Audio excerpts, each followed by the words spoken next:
your gut or your enteric nervous system produces more than 30 neurotransmitters, which are directly linked via your vagus nerve to your central nervous system and your emotional and cognitive centers of the brain.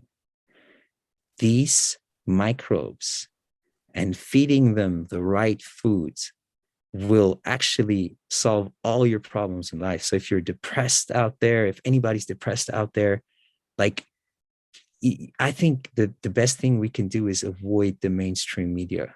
We try to get out of this whole narrative and go back to nature and do some Shinrin Yoku, go out into the forest, and especially Shinmarin Yoku. Shinrin Yoku. It's when you it's Japanese for forest bathing. So it's, I think the most healing thing you can do is inhale forest air. And another thing that I feel is super good is actually mycology. Like, because if you consider mycology, there's a mushroom, a saprophytic mushroom out there that can heal anything.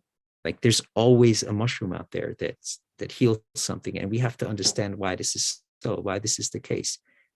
Biological intelligence, cellular intelligence, is so much more advanced than our brain neurons. They resemble brain neurons. So mycelia knows. I mean, if you look at the epidermis of hyphae and how they interact with roots, and how they're sending nodulated information through highways of hyphae, and interacting with the roots systems of trees, and the whole symbiotic relationship between the trees and this organism, this super advanced organism, then you also realize that they don't just know, like, the mycelia doesn't just know what your body needs. It's got it right now. So if there's anything out there, like any disease, anything, there's a cure in mushrooms. Like, you have, for instance, Hericium erinaceus, or lion's mane, is probably one of the best antidotes against Alzheimer. It fixes your axons, it repairs your nerves. So there's probably even there's through this microbiome genome project, we figured out how to cure things like MS, multiple sclerosis. We can heal cancer proliferations and all sorts of problems in human cellular deformities, and et cetera, et cetera. And I feel people should start getting into not just mushrooms, but also into pre and probiotic foods, short chain fatty acids. And if you then nail it down to the fact that, hey, you can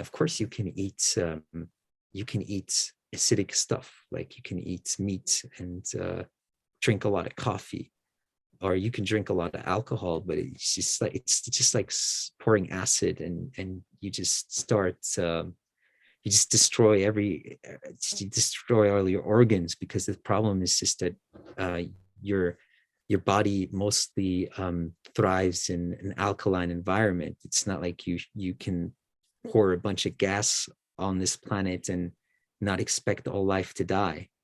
And I feel this whole archaic approach to how we treat life, spraying pesticides all over, killing all weeds, herbicides, pesticides, insecticides, killing everything except for a genetically modified plant.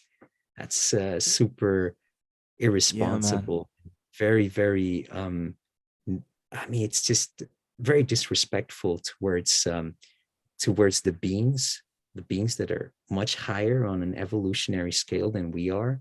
And if we're truly on top of the food chain, we shouldn't eat what's below us. We should try to evolve like what's on top of us, what's been around much longer and is trying to reach the light. Absolutely, bro. That was so saliently put. That was wisdomatic. It was very rationalistic as well, and it really got to the heart of, I think, a huge part of the solution, which is what we're putting into our body. I mean, you were speaking about gut intelligence, something that I humbly am not that familiar with, but I know is a huge groundbreaking phenomenon here. And then you're speaking about mushrooms, which is something that I've become a lot more interested in lately. I have this friend that's obsessed with mushrooms. He thinks they're like this alien intelligence. And I've recently added lion's mane and these mushrooms into my diet. And people often say that mushrooms are like meat for vegetarians, because you can actually create mushrooms now, believe it or not, changing the texture that tastes very much like a lot of meat. So there's a whole world out there of people that are using mushrooms to create a lot of meat, and obviously they're a lot healthier. And then, we've spoken about gut intelligence, but as you were saying this, I'm thinking it's not just important what we take into ourselves in terms of food, that it's influencing our gut and so forth, or even the information that we're taking, right? Which kind of deals more with the brain intelligence, right? Like in terms of like the way in which we are forming our knowledge of this world that comes through the information that we're taking. But I also think about heart intelligence, because there's brain, there's heart, and there's gut. And I think a huge part of moving into this more utopian understanding of the world, which is more of a holistic understanding, is realizing this interconnected nature of things. I mean, I often speak about this concept that was popularized by Martin Luther King Jr., agape. I mean, it's essentially something Plato would speak about, but it's casting this wider net of compassion towards all beings. It's basically like a lot of people speak about the most important aspect of intelligence being here in the head. And we've already established that the gut is actually a lot more powerful, right? A lot of the intuition sometimes, or a lot of the stuff that's really changing your physiology is coming about from what's going on in your gut. But in a lot of Vedic scripture, you find, I know, obviously being from India, being influenced by the Indian tradition, a huge part of real awareness, it comes from the anahata. I mean, this is really the seat of consciousness. People always refer to that as being the crown chakra, but I like the knowledge, like like having this efflorescence of consciousness, which is true. But the point at which you see yourself moving into these higher realms of understanding, not just through reason and logic, but through compassion, is at the point of the heart. Because in the Vedic tradition, where there is this rising of the Kundalini energy that is essentially working its way up from the lower chakras, from the base to the solar plexus.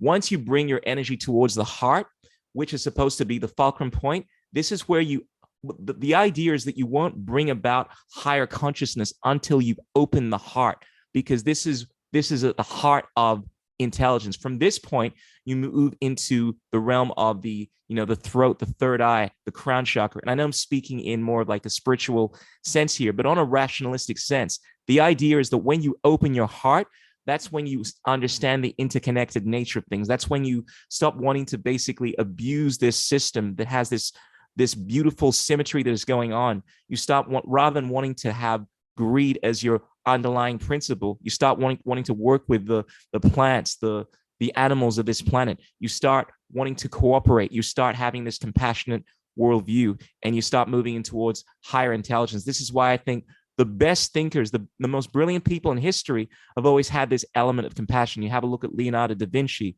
Tesla. These were people that were very connected to their holistic understanding of the world. And I think that is a big solution, to realize that as much as I'm what a lot of people would call an individualist, in the fact that a lot of the stuff I speak about is like, government, don't infringe on my rights. I'm all about like, don't force me to sacrifice myself. But I believe it's important to also be compassionate and to want to help others, to cooperate. And I think once we have a connection between these worldviews, where we are living not just from our head, not from self, but also from heart, compassion, until we have that, we won't truly evolve towards this type 1 civilization that is spoken about in all these science fiction movies, where we stop trying to control every aspect of society. Because you have a look at the world now, and I often reference this idea of as above, so below, and we look at all the oppressors, right, above us. Like we speak about the world, the new world order, people like Klaus Schwab and all these characters and so forth, and how they're trying to control us, right? But then we have a look at our attitude towards things below us, right? And the way that we treat these animals, the way that we abuse their sovereignty, for to satiate our gluttonous appetite, and the way that we try to control, the way that we exploit beings, within our own species and outside of our own species. And I often say, how can we ask for the freedom from our enslavers when we are enslaving those below us? As above, so below. There's this relationship between how we treat things below us and how we're treated, and it happens in all realms, not just on a practical level, but the relationship between everything that is going on within the microcosm is represented within the macrocosm. But anyway, that's just a long-winded approach. I think it's important for us to have a revolution, not only of the gut, and as we're having a revolution of technology through the age of Aquarius, right, the information age, but also to have a revolution of the heart. Because until we have this worldview that can arrive at the level of technological supremacy that we have, through this awakening of the heart, we're always going to be lacking something, and we're always going to have more violence.